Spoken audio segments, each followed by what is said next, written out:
দেখেছেন একটু আগে আমার জনাব আলহাজ কাজী মোহাম্মদ মঞ্জুর সাহেবের গাড়ি বহরে সন্ত্রাসীরা গুলি করেছে। ভাগ্য ভালো, আল্লাহ তাকে উদ্ধার করেছে।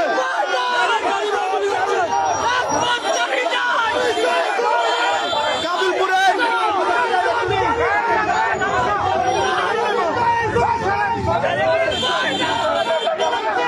ভাগ্য ভালো, আল্লাহ ওনাকে বাঁচিয়ে রেখেছে। একটা লোক নেতাকে ছেড়ে যাবেন না, নেতার গায়ে গুলি করা হয়েছে, আমরা প্রতিবাদ চাই। আমরা 15 দৃষ্টি আকর্ষণ করেছি আমাদের